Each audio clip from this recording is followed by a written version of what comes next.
It was one of those long, sluggish summer days when the heat clings to your skin like a heavy coat, forcing you to retreat into the shade.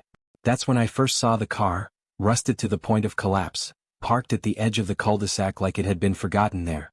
It wasn't anything special at first glance, just an old, beat-up sedan from a time long past, the kind of car you only see in the background of old black-and-white movies. But something about it, it felt out of place. I was 10 then, with more curiosity than sense. No one in the neighborhood claimed it. It wasn't on anyone's driveway or outside any house, it just was. I didn't think much of it at first, figured maybe someone's uncle or grandpa parked it there for some reason. But weeks passed and the car never moved. No one seemed to get in or out, and as far as I could tell, no one ever touched it. But it was always there like a fixture watching us. That was when the weirdness began. I'd be playing out front with my friends, riding bikes or kicking a soccer ball around, and there it was, always within view. At first, we ignored it, but after a while the other kids started to whisper about it. They said it was haunted, that the thing wasn't supposed to work, but sometimes at night, you could see its headlights flicker, or hear a low hum coming from its engine. I didn't believe it. I mean, how could I? The thing was ancient, rust crawling up its sides, the paint almost completely stripped, leaving behind nothing but patches of orange and dull gray. The windows were so dusty you couldn't see inside. The tires looked deflated, sagging into the cracked asphalt. No way something like that could run. It was a pile of junk. Then one evening I was walking home from my friend's house, cutting through the back alley to avoid the heat. As I rounded the corner to my street, I stopped dead in my tracks. The car? It was parked right in front of my house. My heart thudded in my chest. No one had moved it there. I was sure of that. I'd just seen it at the cul-de-sac not an hour ago. I stared at it, hoping to see anyone inside, but the windows were as dark and grimy as ever. The air felt heavy around me, thick with the scent of gasoline. The car seemed to exude an unnatural stillness, as if the world itself was holding its breath. I convinced myself it had to be some kind of joke. Maybe the older kids were trying to mess with me. I hurried inside, refusing to give it another thought. But that night I couldn't sleep. Every time I closed my eyes I saw it, sitting there, rusting and forgotten, but somehow alive in the stillness of the night. The next morning it was gone. I ran outside, searching the street for any sign of it. The car wasn't in front of my house. It wasn't in the cul-de-sac. It was just gone. My heart raced as I walked to school, glancing over my shoulder the entire way. And then I saw it again. This time, parked outside the old church on Maple Street. It wasn't there when I walked past the first time, but now as I glanced back over my shoulder, there it was. Its lifeless form seemed to be following me. But how? The car couldn't even run, right? Days went by, and every time I saw it, it was in a different place. Outside the grocery store, parked near the school playground, even once at the edge of the woods behind my neighborhood. Always old, always rusted, and always completely still. No one in the neighborhood seemed to notice. Whenever I mentioned it, they brushed it off, said it was probably just someone's car, though no one could say who. Then came the night that changed everything. I couldn't sleep again, tossing and turning in my bed. Something gnawed at me, an eerie sense that the car was closer than ever before. I threw off my covers and padded over to the window, peeking out from behind the curtains. My heart dropped. The car was there, parked directly across the street, its nose pointed toward my house like it had been waiting for me. I don't know why I did it, but I slipped on my shoes and snuck out the back door, my breath shaky in the cool night air. The street was silent, empty. The car sat like a beast in the darkness, its rusted exterior gleaming under the dim streetlights. I approached it slowly, every step feeling heavier than the last. My throat tightened as I neared the passenger side door. Up close, it looked worse. Dents and scratches marred the once shiny metal, the glass was cracked and the tires were threadbare. It felt wrong standing there so close. But I had to know. I peered through the filthy window trying to see inside. Nothing. Just darkness. I moved around to the front of the car, looking for any sign of life. That's when I heard it. A soft click. The engine rumbled to life. But there was no driver. The headlights flickered on, casting a blinding light onto the street, and the car started moving. Slowly at first, then faster, rolling down the street as if it had a mind of its own. The sound of the engine grew louder, but no one was behind the wheel. I watched, frozen in terror, as the car drove off into the night, vanishing around the corner. That was when I realized, I wasn't just imagining things. It was real. And it was watching me. After that night, I couldn't shake the image of that car driving off by itself. My parents didn't notice my sleepless eyes at breakfast the next morning, too busy rushing through their routines. I wanted to say something, to tell them what I had seen. But every time I opened my mouth, the words dried up in my throat. Who would believe me? A rusty, abandoned car, driving without a driver in the middle of the night? It sounded absurd even to me. I walked to school in a daze, keeping my eyes on the ground, but I couldn't stop glancing over my shoulder every few steps. The street seemed quieter than usual, the air heavy with something unspoken, something watching. I tried to convince myself it was nothing. Maybe it was just a dream, a vivid, terrifying dream. But deep down I knew that wasn't true. By the time I got home that afternoon, I had almost convinced myself that whatever happened the night before was a one-time thing, a fluke. But then I saw it again. The car. It was back.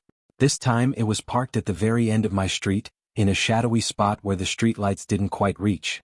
It looked even worse in the daylight, rust creeping along its body like a disease, the windows so caked with grime they reflected nothing but dull, distorted shapes. My stomach dropped. I stood there, staring at it, the world fading into a strange, suffocating silence. No birds, no wind, just the car and me. I had to know where it came from, who it belonged to. I don't know what possessed me to do it, but later that evening after dinner I snuck out again. The car hadn't moved, still parked in that same eerie spot. The sun had set, and the street was cloaked in darkness, except for the faint glow from the houses. I couldn't let it go. Not after what I'd seen. Grabbing a flashlight, I quietly slipped out the back door and made my way down the street, keeping to the shadows. My heart pounded with every step as I approached the car, my breath catching in my throat as I drew nearer. There it was, just like the night before, sitting perfectly still as if waiting for me.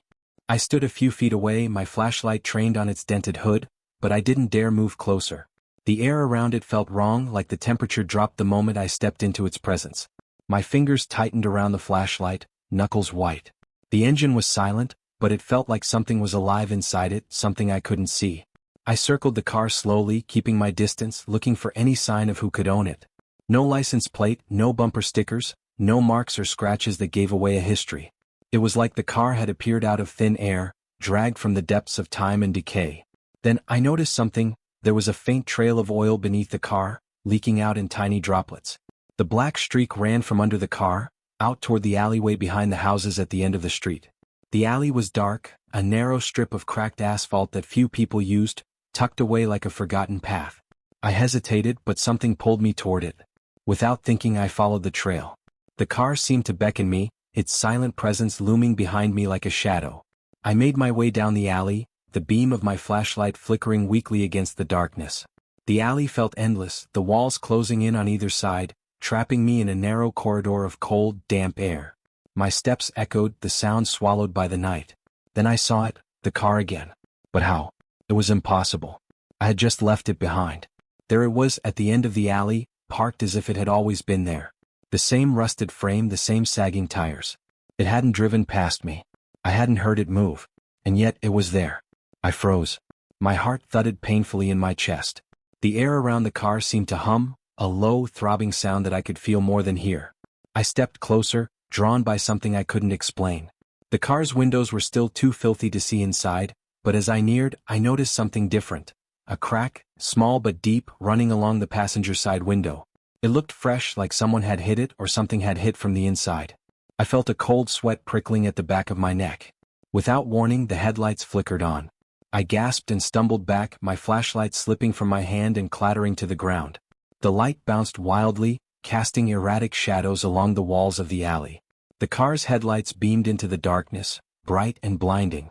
But still there was no one inside. I stood there, heart racing, staring at the glowing lights, waiting for something, anything, to happen. But the car didn't move this time. It just sat there, engine silent, lights glaring into the alley like a predator watching its prey. I don't know how long I stood there. It could have been minutes, it could have been hours. The world outside of the alley seemed to vanish, leaving me alone with the car, trapped in that cold, unnatural silence. My legs trembled, but I couldn't move, couldn't take my eyes off the thing. It was like I was caught in a spell, frozen in place by something far older and darker than I could understand. Finally, I forced myself to turn away. I ran hard and fast, back through the alley, not daring to look behind me. I didn't stop until I was at my front door, my chest heaving, my lungs burning. I slammed the door behind me and locked it, my hands shaking. I didn't sleep that night. I lay in bed, staring at the ceiling, my heart pounding in my ears. Every time I closed my eyes, I saw the car waiting for me at the end of the alley, its headlights burning into the night. The next morning, I was almost too afraid to look out the window. But I had to. I pulled back the curtain slowly, holding my breath. There it was. The car. Parked at the end of the street again, in the same shadowy spot, as if it had never moved. I felt sick, but I couldn't tell anyone. Who would believe me? My parents would think I was imagining things, maybe tell me I'd been watching too many scary movies. And my friends? They'd laugh it off. So I went to school pretending everything was fine. But I could feel it lurking there just outside my mind. Every time I closed my eyes, I saw it. Every step I took, I wondered if it was following me. I couldn't focus at school the next day. The morning passed in a blur, teachers' voices droning on like white noise. My classmates laughed, swapped stories about the latest video games or cartoons, but I was a million miles away. All I could think about was the car, how it had appeared again, how it kept following me, parking in places it had no right to be. I tried to brush it off as coincidence. Maybe someone really did own the thing and I was just overthinking it. But the more I tried to convince myself, the less sense it made. No one in the neighborhood would drive a car like that. Not one that looked like it had been rusting in a junkyard for decades, its tires flat, its engine silent, until it wasn't. During lunch, I sat by myself, my tray untouched, the sound of clattering trays and loud conversation swirling around me like static. I stared blankly at the sandwich in front of me, my mind replaying the events of the previous night over and over. The headlights flickering to life, the crack in the window, the way the car seemed to hum with something alive. I felt a tap on my shoulder and jumped.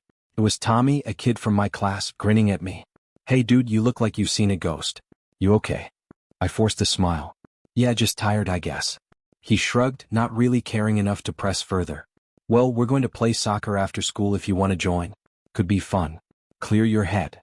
I nodded, though I knew I wouldn't show up. The idea of running around, pretending everything was fine, felt impossible. All I could think about was that car, waiting for me, watching. The rest of the day dragged on. Math, science, history, they all blurred together. At some point, I realized I hadn't written anything in my notebook for hours. The bell rang, signaling the end of school, and I practically bolted from my seat, desperate to get away, to be outside where the air wasn't so stifling. Instead of heading straight home, I decided to take a walk. Maybe it would clear my mind like Tommy had suggested. I needed to move, to shake off the weight of the dread that clung to me like a second skin. The sun was beginning to set, casting long shadows across the sidewalks as I wandered aimlessly through the streets. My feet carried me without any particular direction, just away. The streets were mostly empty, save for the occasional car that passed by with a soft whoosh of air. The further I walked, the quieter it became. I found myself in a part of town I didn't usually visit, the houses older, the streetlights flickering weakly as night began to settle in. I wrapped my arms around myself, feeling the chill in the air, though it wasn't cold. I don't know how long I walked before I decided to head back. My legs were tired, and the unease I had tried to outrun still clung to me, gnawing at the back of my mind. The sky had turned a dusky purple, and the first few stars were just beginning to twinkle overhead. I turned onto a quiet street, the one that would eventually lead me home. The kind of street where nothing ever happened. The kind where I should have felt safe. That's when I heard it, the low rumble of an engine in the distance. I stopped, heart racing. The sound grew louder, closer. I glanced around, expecting to see a car pulling out of one of the driveways or turning the corner. But the street was empty. The engine roared, sudden and violent, and I felt a gust of wind whip past me. A car shot out of nowhere, barreling down the street at breakneck speed. My eyes widened in shock. It was heading straight for me. I didn't even have time to move. The headlights blinded me, and all I could do was raise my hands in a futile attempt to shield myself. The screech of tires on asphalt filled the air, and the car slammed into me with a force that knocked the breath from my lungs. Pain exploded through my body as I was thrown to the ground, the impact rattling my bones, leaving me stunned. I hit the pavement hard, my head bouncing off the cold concrete. Stars burst behind my eyelids, and for a moment, everything went black. The world spun around me, my vision swimming in and out of focus.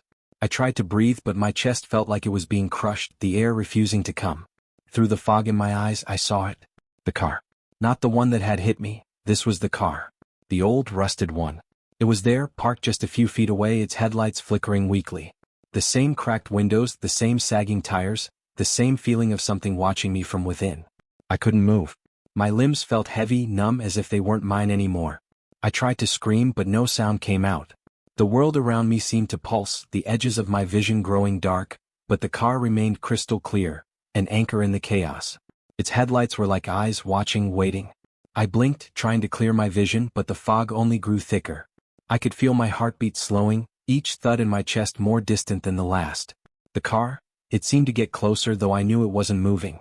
It was as if it was pulling me toward it, dragging me down into the dark abyss that was rapidly closing in on me. The sound of the engine hummed in my ears, low and steady. Not from the car that had hit me, but from the old one, the one that shouldn't be able to run at all. Everything blurred. The pain, the street, the lights. All I could see was the car. And then nothing. I blacked out. The last thing I saw before the world faded into darkness was the silhouette of that rusted, impossible car.